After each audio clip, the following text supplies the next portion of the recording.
मेरी मौत के जिम्मेदार मम्मी, पापा, कलमिंग, श्रेया, लू, मेरे को भी जीना था। I really wanted to be happy but I have no other options left to do anything. I was under a lot of depression. मुझे नहीं समझ में आ रहा था कि मैं क्या करूं और कैसे फीलिंग एलिमिनेट करूं। आंसू भी खत्म हो चुके, इतना रो लिया। आई डोंट नो क्या गलती हो गई, शायद क्या गलती हो गई।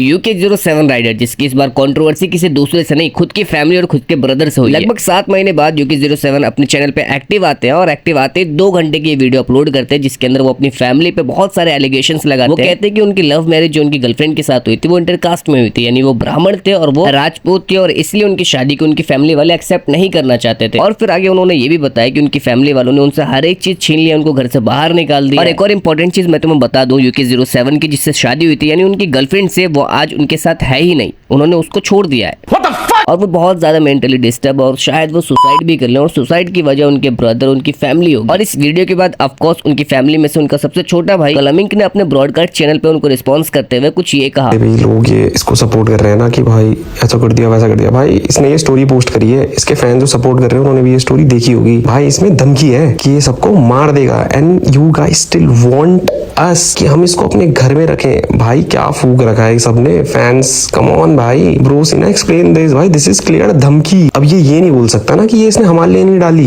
ये तो इसने किसके लिए डाली, इससे पूछो तो जो इसने चीजें करी हैं। ये धमकी है भाई, आप पढ़ो ना, गाली लिख के कि मैं सबको मार दूंगा, खत्म कर दूंगा। मेरे माँ बाप को ये धमकी दे रहा है कि ये सबको खत्म कर देगा, ये कर देगा, और ये नाउ मैंने ये कर दिया, मैं डिप्रेशन में हूँ। नकली भाई, फेक भाई, बिग बॉस चल रहा है भाई इसका अभी तक। ही थिंक्स कि ये सब करो ट्रैक्शन ऊपर जाएगा, ये सब होगा। और भाई इससे पूछो जब इसने ये स्टोरी डाली है ना, कभी तो डाली थी भाई, ये मेरे को याद नहीं है, मई में या कभी तो इसने ये स्टोरी डाली थी, इसके फैंस ने भी ये स्टोरी देखी है। तो इससे पूछो अगर ये जो लिख रहा है कि डिस्ट्रक्शन मोड ऑन, मैं उस स्टेज पे हूँ, पीसी जिसको चुन लेनी हो एक तरफा खत्म कर दूंगा and trust me it's a if you touch my family. कौन सी फैमिली भाई, ऋतिका वाली या हमारी? अगर ऋतिका वाली को कह रहा है माय फैमिली, तो उसने ऋतिका की मां को क्यों मारा, इसने ऋतिका को क्यों मारा, इसने खुद को जलाने की धमकी या कुछ रियो के टुकड़े करने की धमकी क्यों दी? And if it is for our family कि ये हमारी फैमिली को खत्म कर देगा, ऋतिका की फैमिली को प्रोटेक्ट करने के लिए इसने डाला है, तो भाई मैं इस बंदे को क्यों रखूं? ये झूठ बोल के धमकी दे रहा है भाई, ग्रो सम कॉमन सेंस भाई। वैसे कलमिंग ने ये भी बताया कि UK07 अपने छोटे भाई कलमिंग की शादी तोड़वाना चाहते हैं और साथ ही में कलमिंग ने अपने ब्रॉडकास्ट में ये भी बताया कि अनुराग डोभाल ने अपनी वाइफ ऋतिका पर चीट भी करा है। तो एक चीज जो मेरे को बहुत बंदे बोल रहे हैं कि भाई आपकी मम्मी क्लियरली चिल्लाते हुए दिख रही है कि खाना मत बनाओ, ये मत करो, वो करो। भाई द मेन रीजन जो उसके पीछे है ना भाई, शादी के तुरंत बाद ये बंदा भाग गया, ये घर नहीं आया भाई, गृह प्रवेश ये कह रहा है ना हमने करने नहीं दिया। भाई आल पोस्ट दी CCTV कैमरा फुटेज कि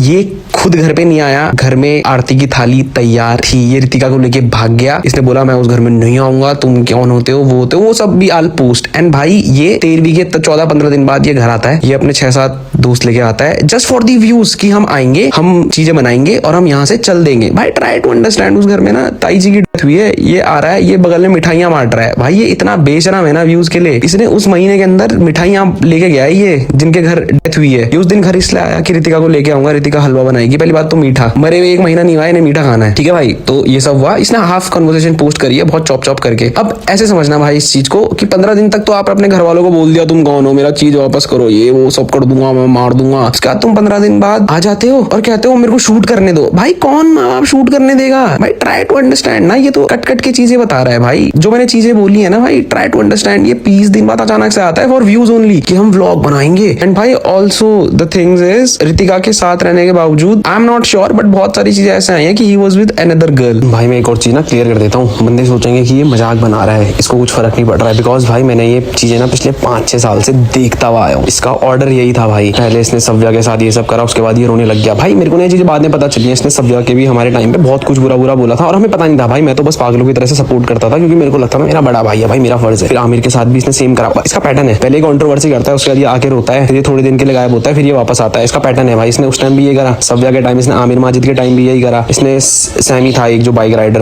वेस्ट बंगाल का समथिंग, उसके साथ भी भाई ने सेम करा। फिर भाई ने मोबाइल जो फोन था, जैसे उसने बिल मांगा ना भाई, ये बंदा ने कुछ सबूत नहीं दिए, फिर कॉम्प्रो करके डाल दिया, फिर रोने लगा। फिर ये बिग बॉस क्या, ये फिर रोने लगा। भाई इस बार भी ये रोएगा। और भाई तुम बंदे ना, मेरे को बंदे कह रहे हैं कि हाउ इनसेंसिटिव यू आर, कि कर लेगा या ये कर लेगा, भाई उस पे ऑप्शन ही ये बचा है ना, समझना इस चीज को, करेगा नहीं करेगा मेरे को नहीं पता, बट भाई करता भी है तो आई एम नॉट इवन 1% भी सॉरी भाई, समझना, बिकॉज कलमिंग की ये वाली बात मुझे बहुत ज्यादा बुरी लगी कि वो अनुराग डोभाल को ये कह रहा है कि अगर वो सुसाइड भी कर ले तो मुझे कोई फर्क नहीं पड़ता और ना ही मैं सॉरी बोलने वाला हूँ। अपने बड़े भाई को लेके ये चीज बोलना मुझे तो बहुत वेट फील हुआ। एक छोटे भाई को अपने बड़े भाई के लिए ऐसा नहीं बोलना चाहिए। तुम खुद सोचो यार, कलमिंग को उठाने वाला, बड़ा बनाने वाला, फेम दिलाने वाला UK07 राइडर ही है। अब देखो अंदर की बात तो मुझे नहीं पता, शायद मैं गलत भी हूँ, ये चीज तुम मुझे कमेंट बॉक्स में जरूर बताना। सेंसिटिव यू आर कि कर लेगा या ये कर लेगा, भाई उस पे ऑप्शन ही ये बचा है ना, समझना इस चीज को, करेगा नहीं करेगा मेरे को नहीं पता, बट भाई करता भी है तो आई एम नॉट इवन 1% भी सॉरी भाई, समझना, बिकॉज ही ट्राइड थिंग्स जहां पे मेरे मॉम डैड मर सकते थे या कुछ। इसने भाई ये जो अभी मेरी फियोंसे का नाम लिया है, ये उसके खिलाफ एक भी सबूत दिखा दे, कुछ सबूत है इस चीज का जो उसने बोला है, उसने जस्ट बिकॉज इसलिए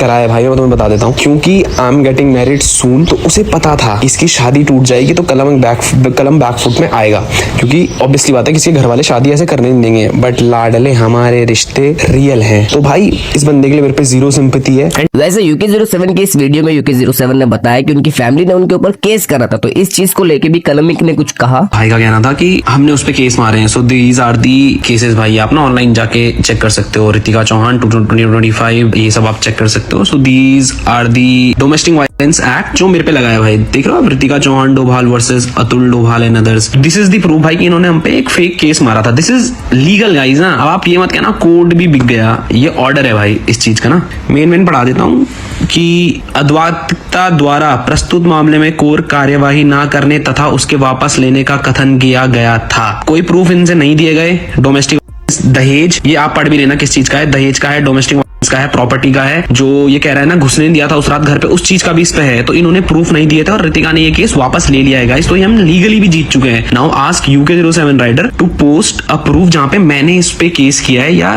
कोई केस की धमकी। और हाँ, भाव्या चौहान जिसको आपने UK07 के व्लॉग्स में कई बार देखा होगा, उन्होंने भी UK07 की इस वीडियो पे रिस्पॉन्स करते हुए ये कहा कि UK07 गलत है। पिछले कुछ देर से मेरे को बहुत सारे मैसेज आ रहे थे कि इस मैटर के ऊपर बोलो। मैंने भी अभी पूरी वीडियो देखी है, आप लोग को भी पूरा पता चल गया होगा, आप लोगों ने भी पूरी वीडियो देखी होगी शायद। तो अभी बस मैं कुछ बातें क्लियर करना चाहती हूँ। मैं 7-8 साल से ना उस घर का हिस्सा रही हूँ और आज भी मैं वैसे ही उस घर का हिस्सा हूँ जैसे 7-8 साल से थी। कलम भैया से, अंकल आंटी से, श्रेया दी से आज भी मेरा वैसा ही रिश्ता है जैसे पहले था। मैंने जब वो वीडियो देख रही थी ना, मेरे को ऐसा लग रहा था कि मैं इन लोगों को बहुत क्लोजली जानती हूँ, मेरे को पता है कि ये लोग कैसे हैं। अंकल आंटी भैया जो हमेशा खड़े रहते हैं हर चीज में। मैं बस आप लोगों से इतना कहना चाहती हूँ इस टाइम पे कि आप लोगों ने ना अभी सिर्फ वन साइड ऑफ स्टोरी सुनी है और हर स्टोरी के ना 2 पहलू होते हैं, तो थोड़ा सा टाइम लेके दूसरी साइड ऑफ स्टोरी भी सुनो, क्योंकि आप लोग को पूरी स्टोरी पता ही नहीं है अभी। एग्जैक्टली एक साइड की स्टोरी सुन के हम सही या गलत का फैसला नहीं कर सकते। तो अभी के लिए फिलहाल इतना ही। अगर तुम लोग चाहते हो कि मैं इस पे एक डिटेल वीडियो बनाऊं फुल रिसर्च करके, तो तुम लोग मुझे कमेंट बॉक्स में जरूर बताना। मिलते हैं अगली वीडियो में।